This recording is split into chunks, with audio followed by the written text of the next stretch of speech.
Muchos seguro recuerdan 12 reglas para vivir, de Jordan Peterson, ¿no? Es el libro que pegó fuerte como una especie de guía para encontrar estabilidad cuando todo parece un caos. Sí, totalmente. Un fenómeno.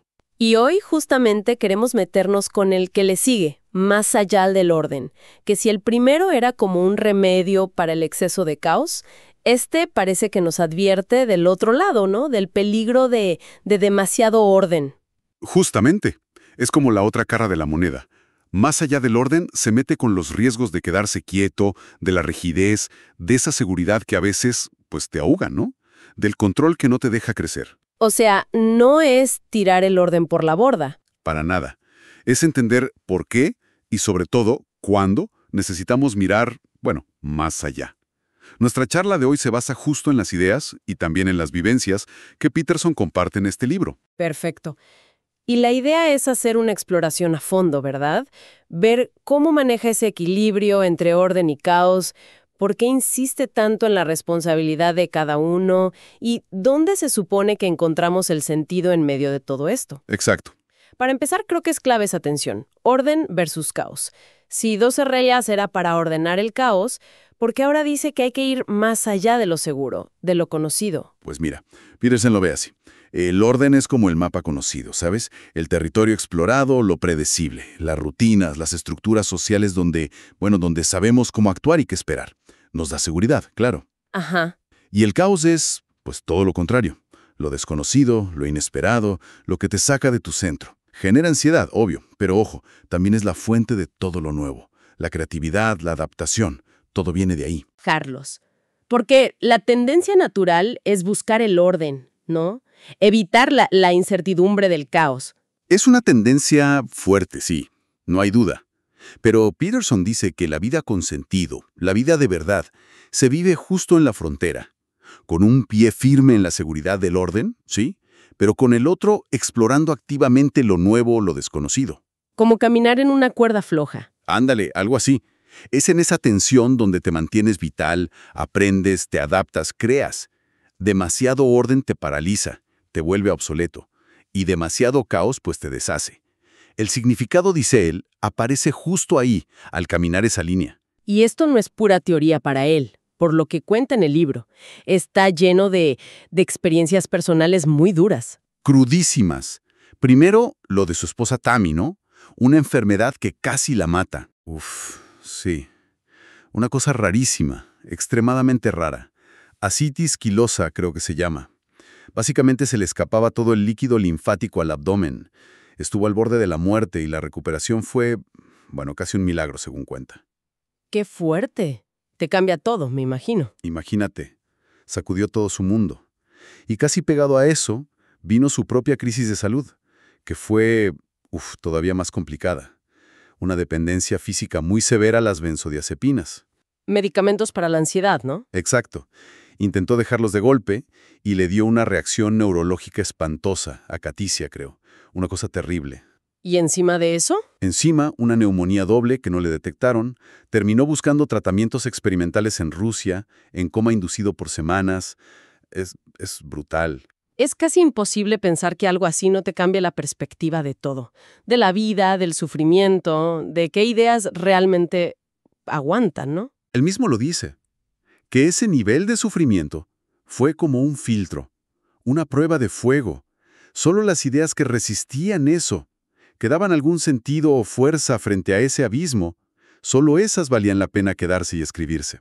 Tiene lógica. Y se conecta con su idea del elemento heroico de la redención. No es que si sigues las reglas no vas a sufrir. Peterson es clarísimo. Sufrir es parte de vivir. Ajá. La cosa es que asumir la carga de la vida, con sus tragedias inevitables, eso te fortalece. Te permite encontrar sentido a pesar del dolor. O sea, el sufrimiento es parte del paquete, pero lo que hacemos con él. Esa es la otra mitad clave. Exacto. La vida trae dolor, sí, pero la historia completa incluye nuestra respuesta voluntaria a ese reto. Asumir la responsabilidad, cargar la dificultad. Ahí está la chance de ir más allá del sufrimiento y encontrar un propósito más hondo. No te promete felicidad, ¿eh? Te llama a ser fuerte, a tener coraje frente a la realidad. Esa idea de asumir responsabilidades es central, parece. Y se liga a cómo nos movemos en el mundo social, ¿no? La regla 1 del libro, no denigres a la ligera ni las instituciones sociales ni el logro creativo.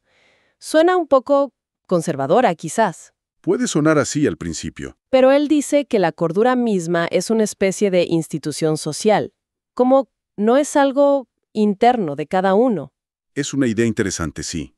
Un poco distinta a Freud o Jung, por ejemplo. Peterson sugiere que mantenernos cuerdos frente a la complejidad brutal del mundo no es algo que podamos hacer solos. Necesitamos el consenso social. El acuerdo con los demás. Sí, la negociación constante con otros, con el lenguaje, las costumbres, lo que esperamos unos de otros, y necesitamos las estructuras sociales compartidas. Incluyendo jerarquías. Ese es un tema delicado. Sí, incluye lo que él llama jerarquías basadas en competencia. O sea, estructuras donde la habilidad, el mérito, digamos, te da una posición. Y dice que son necesarias para organizar cosas complejas. ¿Cómo construir una casa o...? O dirigir una empresa, exacto. Argumenta que, aunque no sean perfectas y se puedan corromper, son necesarias para cooperar de forma eficaz, y que surgen naturalmente cuando un grupo quiere lograr algo. La clave, según él, es que funcionen bien y se basen en competencia real para ser legítimas. Ya. Y el lenguaje también decías. Fundamental. El lenguaje es como un pacto colectivo, sobre qué partes de toda la complejidad del mundo merecen nombre, valor, atención. Las palabras que usamos, las historias que contamos, eso crea una estructura de significado que compartimos y nos permite navegar la realidad, coordinarnos. Sin eso, Sin ese acuerdo, sin esas estructuras sociales y lingüísticas, la complejidad nos aplastaría psicológicamente, nos volveríamos locos, básicamente. usa una anécdota de su nieta Scarlett, muy chiquita, aprendiendo a señalar.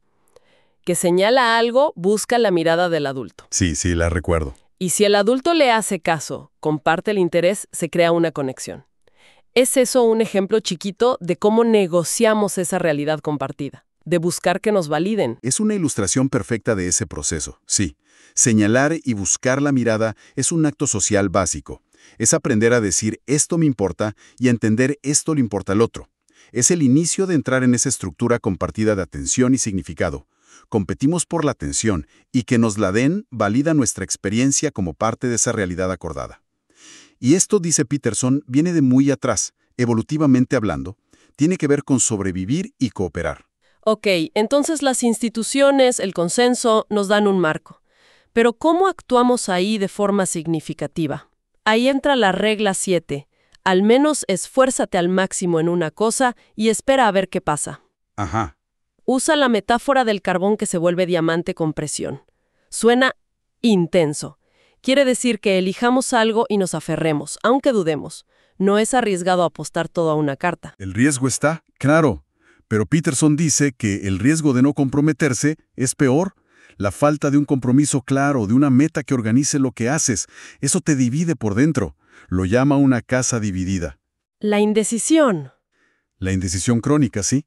Estar siempre viendo opciones sin elegir ninguna te agota mentalmente, te estresa más y hace muy difícil encontrarle un sentido a las cosas. Un propósito. Entonces, ¿el valor está más en comprometerse en sí que en haber elegido perfecto? Eso parece ser el punto clave. Tener un objetivo claro, aunque no sea el ideal, te simplifica el mundo de forma útil. Te da dirección, un criterio para decidir, para filtrar.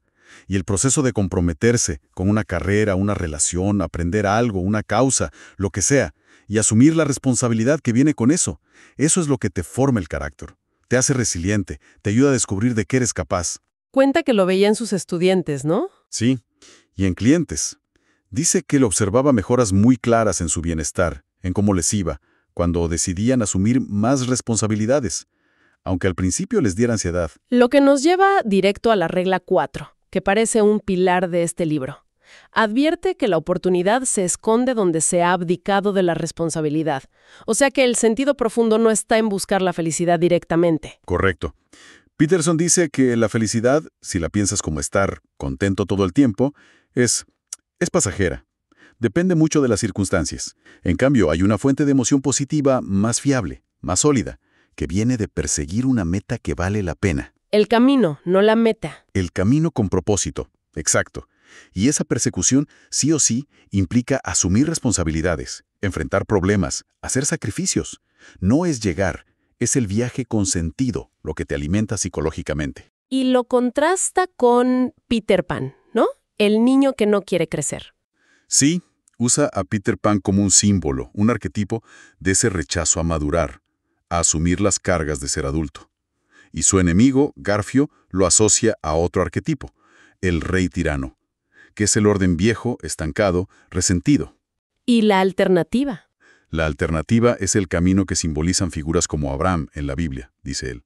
La vida implica sacrificio, dificultad, sí, pero si enfrentas esa carga voluntariamente, descubres un potencial que no sabías que tenías y encuentras un sentido más profundo. La responsabilidad no es solo un peso, es como la puerta a una vida con propósito. Cambiando un poco, pero siguiendo con esto de encontrar sentido. La regla 8. Intenta tener una habitación de tu casa lo más bonita posible. Es curioso porque siempre se asocia a Peterson con ordena tu cuarto, pero aquí habla de belleza. Sí, es un matiz importante. Hasta hay memes de su oficina desordenada. ¿Por qué ahora este énfasis en lo estético? Es un punto clave, creo. No es solo orden para que funcione, es algo más hondo. Peterson dice que la belleza, el arte, no son lujos, son necesidades, psicológicas, culturales, fundamentales. La belleza nos conecta con lo trascendente, dice a veces, con lo divino o con lo que es bueno en sí mismo, y nos ayuda a soportar la tragedia, el sufrimiento de la vida. ¿Como un cable a tierra, pero hacia arriba? ¿Un contrapeso al dolor? Exacto. Como un recordatorio de que no todo es utilidad o sufrimiento.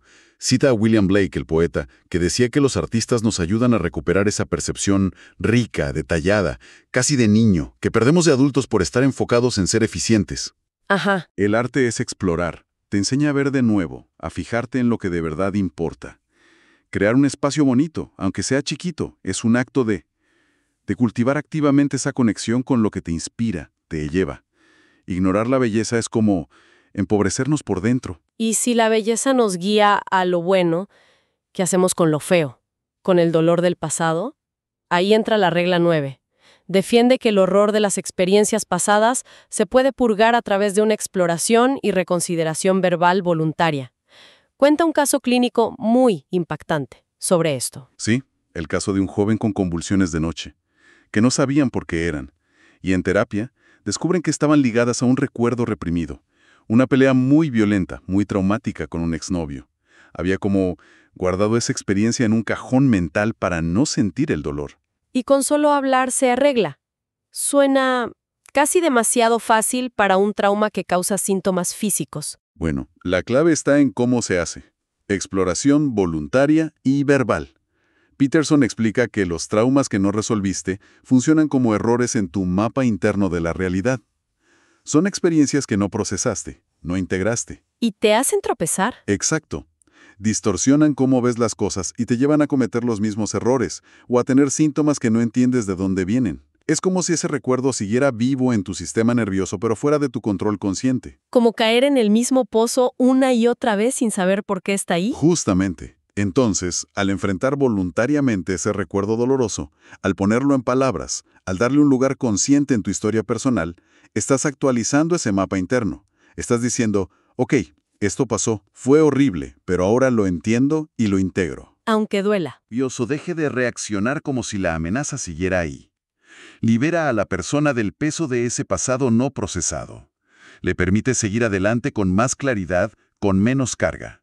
Es un acto de valentía, dice él, que integra la sombra en tu personalidad completa. Fascinante. Al final, parece que todo el libro es sobre encontrar ese punto medio en movimiento, ¿no? Necesitamos el orden, reglas, estructuras, compromisos, para no despeñarnos por el caos. Sí, para tener una base. Pero también necesitamos poder ir más allá de ese orden, con creatividad, adaptándonos, enfrentando lo desconocido y la verdad, aunque duela, para no quedarnos estancados, muertos en vida. Es una muy buena síntesis, sí, y el hilo que Peterson propone para moverse en esa tensión constante es la responsabilidad individual, pero no como una carga que te imponen, sino como una elección voluntaria. Tomar las riendas. Exacto.